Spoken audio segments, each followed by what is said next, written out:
योग 360 में आपका स्वागत है। मैं हूं किरण भारद्वाज। बच्चों से लेकर बड़ों तक सभी बनेंगे हेल्दी विद योग 360। बारिश की बूंदें चेहरे पर पड़ते ही मन खिल जाता है, लेकिन क्या इस मौसम में आपकी स्किन भी इतनी ही खुश होती है या फिर शुरू हो जाता है सिलसिला ऑयली स्किन, रैशेस, पिंपल्स और फंगल इन्फेक्शन का? और आपकी स्किन ये कहती है कि मुझे मॉनसून में चाहिए थोड़ी एक्स्ट्रा केयर। मौसम बदलता है तो उसके साथ बदलती हैं त्वचा की ज़रूरतें भी। बहुत से लोग हैं जिनकी स्किन कहती है हेल्प मी प्लीज़। तो आपको बताते हैं आज मॉनसून स्किन केयर के कुछ राज, जिससे आपकी स्किन रहेगी हेल्दी एंड एट ईज। बरसात का मौसम गर्मी से राहत तो देता है, लेकिन हमारी त्वचा के लिए कई चुनौतियां भी लेकर आता है। बढ़ी हुई नमी, अधिक पसीना, धूल और प्रदूषण की वजह से त्वचा चिपचिपी हो सकती है, रोम छिद्र बंद हो सकते हैं। इसके कारण मुहासे, फंगल इन्फेक्शन या रैशेस जैसी समस्याएं हो सकती हैं। इस मौसम में त्वचा स्वस्थ रहे और आपकी त्वचा का निखार कायम रहे, इसमें उपयोगी है सरल प्राकृतिक उपाय। बारिश के मौसम में मूड हुआ फाइन। प्रॉपर स्किन केयर और नियमित योग अभ्यास से बढ़ेगा स्किन का ग्लो, तो आपकी स्किन करेगी नेचुरली शाइन। मॉनसून में अपनी त्वचा को स्वस्थ रखना बहुत बहुत महत्वपूर्ण है। ऐसे में बहुत ज़रूरी है कि आप दिन में 3-4 बार अपने मुंह में पानी भरिए और पानी के छपके अपने चेहरे पर मारिए, तो आप देखेंगे एक तो आपकी त्वचा साफ होती चली जाएगी। दूसरा काम, रात को सोने से पहले अपनी त्वचा को अच्छे से साफ ज़रूर कीजिए। तीसरा काम, जब आप अपनी स्किन को मॉइस्चराइज करें तो प्राकृतिक तरीकों से मॉइस्चराइज कीजिए, जिससे कि ओवर मॉइस्चराइजेशन ना हो और ह्यूमिडिटी से आपकी त्वचा खराब ना हो। तो यहाँ सिर्फ चेहरे की त्वचा नहीं, हम संपूर्ण त्वचा की बात कर रहे हैं। नहाने से पहले ड्राई मसाज, जिसको हम घर्षण कहते हैं, पूरे शरीर में इस तरह से घर्षण अवश्य कीजिए। मॉनसून में बहुत ज़रूरी है। और अभ्यास में हम 2 प्रैक्टिसेस बहुत सरल सी लेंगे। पहला लेंगे अधोमुखी श्वानासन, दूसरा लेंगे सुप्त वज्रासन का अभ्यास। तो अधोमुखी श्वानासन को जब हम करते हैं तो हम इस तरह से अपने घुटने के बल आ जाते हैं और यहाँ आकर के आप अपने घुटनों को उठा लेंगे, दोनों एड़ियों को जमीन से छूने की कोशिश करेंगे, पंजों को देखेंगे, गर्दन को ढीला छोड़ देंगे। यथा सामर्थ्य यहाँ रुकना, खोपड़ी की तरफ रक्त के प्रवाह को आने दें। यथा सामर्थ्य नॉर्मल ब्रीदिंग के साथ रुकिए, घुटनों को वापस ले आइए, धीरे से वज्रासन में बैठ जाइए। बहुत सरल सा अभ्यास है, 3 बार आप इसे रिपीट कर लीजिए। सुप्त वज्रासन के लिए इसी तरह से हम वज्रासन में बैठते हैं और अपने हाथों का सहारा लेकर के, कोहनियों का सहारा लेकर के धीरे से हम लेट जाते हैं। और जब लेटे तो हाथों का सहारा लेकर सर के बिल्कुल ऊपर के हिस्से को जमीन पर टच कर देना, दोनों हथेलियों को जंघाओं पर ले आना। यथा सामर्थ्य रुकना, रक्त के प्रवाह को खोपड़ी की ओर जाते हुए अनुभव करना, हाथों का सहारा लेकर के लेट जाना, बिल्कुल कमर को ढीला छोड़ देना, थोड़ी देर इस स्थिति में रुकना और फिर करवट लेकर के अपने आसन में बैठ जाना। तो हमने 2 बहुत सरल से अभ्यास किए, एक अधोमुखी श्वानासन का अभ्यास और दूसरा सुप्त वज्रासन का अभ्यास। गर्मी और ह्यूमिडिटी से भरे इस मौसम में हर कोई लगना चाहता है फ्रेश, लेकिन यहीं पर होता है स्किन का रियल टेस्ट।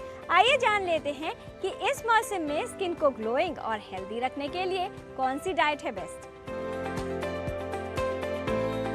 ग्रीष्म ऋतु में जो वायु कुपित होती है वो वर्षा ऋतु में जाकर इसकी स्किन में ब्लड सर्कुलेशन को कम कर देती है। जब हमारे शरीर में किसी जगह ब्लड सर्कुलेशन कम हो जाता है तो वहाँ पर हमारी इम्यूनिटी कमज़ोर पड़ जाती है।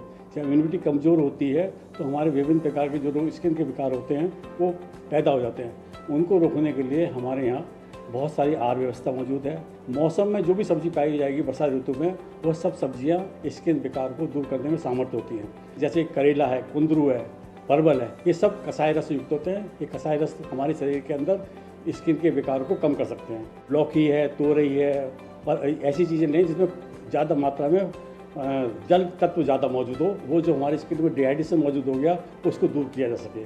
बहुत सारे फल भी मौजूद हैं, जैसे तरबूज है, खरबूज है, और जो मौसम के फल होते हैं उनका प्रयोग करने से हमें निश्चित रूप से लाभ प्राप्त होता है। सुपाच्य भोजन करना चाहिए जिसमें ऐसी चीज़ें खाएं जिसमें ज़्यादा जलन करने वाली ना हो, ज़्यादा तिक्त ना हो, जो कसैली हो, उन चीज़ों का प्रयोग कम से कम करें ताकि हमारे शरीर के अंदर इम्यूनिटी मौजूद रहे। समय समय पर अपने शरीर के अंदर पानी का बैलेंस बना कर रखना चाहिए।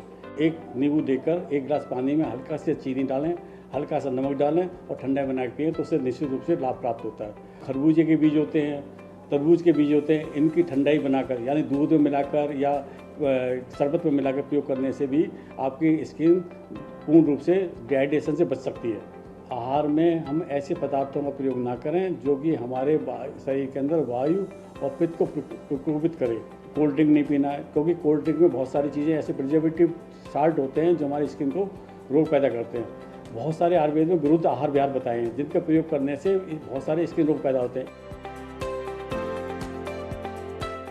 ब्यूटी फिल्टर्स नहीं, प्रॉपर स्किन केयर है important, you must know. Monsoon में स्किन प्रॉब्लम्स को दूर रखेंगी ये औषधियाँ तो आपकी स्किन पर रहेगा परफेक्ट ग्लो। बारिश का जो पानी है अगर वो हमारे संपर्क में आता है तो वो बहुत सारे पॉल्यूटेंट से कंटामिनेटेड हो सकता है, तो उससे हमारे स्किन पर दाने, एलर्जी, फोड़े फुंसी ये सब भी उत्पन्न हो सकते हैं। एलर्जी हमें डर्मेटाइटिस के रूप में भी हो सकती है। तुरंत शीत गर्म का उपयोग या व्यवहार ये हमें स्किन डिजीज़ की ओर प्रोन करता है, तो इससे हमें बचना चाहिए। इसके अलावा अगर हम बारिश में भीग गए हैं, हमारे स्किन में या कीचड़ का पानी, नाली का पानी सब सड़क पर है और हमारे पैर या कपड़े उसमें भीग गए हैं, तो तुरंत हमें उन्हें चेंज करके अच्छे गुनगुने पानी से स्नान करना चाहिए। अगर स्किन में हमारे एलर्जी हो रही है, दाने हो रहे हैं, तो हमें क्या करें? हम इसके क्लीनलीनेस के लिए आप त्रिफला को 1 चम्मच 1 गिलास पानी में भिगा दें रात भर, और या आप सुबह भिगा दें। ऑफिस से आने के बाद में भी ये कर सकते हैं कि हमने त्रिफला का जो चूर्ण है उसको 1 गिलास पानी में भिगाया है, उसे छान लीजिए और उस पानी में एक सॉफ्ट टॉवल इमर्स करके आप अपने फेस पे उसको 5 मिनट रख सकते हैं, या जैसे हम बुखार में पट्टी करते हैं वैसे करते हुए आप अपने फेस को क्लीन करें। इससे जो टॉक्सिन्स हैं, पॉल्यूटेंट्स हैं, वो भी रिमूव होंगे, आपकी डर्ट एलर्जी भी कम होगी और आपकी स्किन क्लियर होगी। इसके बाद अगर आपकी स्किन ड्राई है तो आप एलोवेरा का जेल हल्दी के साथ यूज़ कर सकते हैं, और अगर आपकी स्किन ऑयली है तो आप रोज़ वाटर का एक जस्ट एक टोनर की तरह उसका भी उपयोग कर सकते हैं। अगर आपकी स्किन पे एक्ने हो रहे हैं तो इसमें आप धनिया, वचा, लोध्र और मुस्ता, ये 4 जो पाउडर्स हैं, औषधियाँ आपको मेडिकल स्टोर पे आयुर्वेद की दुकान पर मिल जाएंगी। इसका ऑयली स्किन में रोज़ वाटर के साथ आप प्रयोग करें, और अगर आपकी स्किन ड्राई है तो इसका छाछ के साथ आप लेप की तरह, फेस पैक की तरह प्रयोग करें। इस फेस पैक से आपके जो एक्ने या पिंपल्स की समस्याएं हैं उसमें आपको धीरे धीरे कमी आएगी। फेस पैक के साथ साथ आपको ये ध्यान रखना है कि आप जो है डाइट वो भी आपकी इन्फ्लेमेटरी टाइप की नहीं होनी चाहिए। बारिश के मौसम में हमें जो एलर्जी की प्रॉब्लम है तो उसके लिए आप हल्दी का प्रयोग करें। हल्दी बहुत ही अच्छी एंटी एलर्जिक है। नीम का भी प्रयोग कर सकते हैं, वो भी एंटी एलर्जिक है।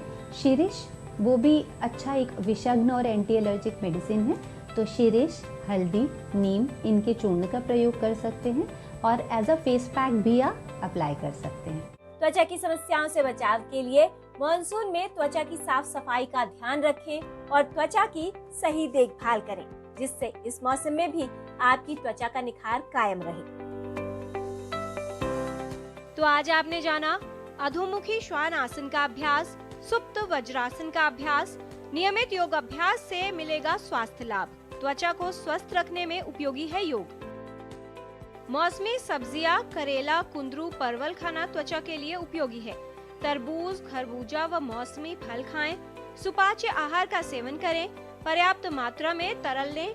अधिक मिर्च मसाले, तीखे पदार्थ न खाएं। विरुद्ध आहार न खाएं। सही आहार से त्वचा रोगों से बचाव करें। त्रिफला के पानी में साफ तौलिया भिगोकर चेहरे पर लगाएं। रूखी त्वचा पर एलोवेरा जेल के साथ हल्दी लगाएं और तैलीय त्वचा पर गुलाब जल का प्रयोग करें। धनिया, वचा, लोध्र, मुस्ता के पाउडर का प्रयोग लाभकारी है।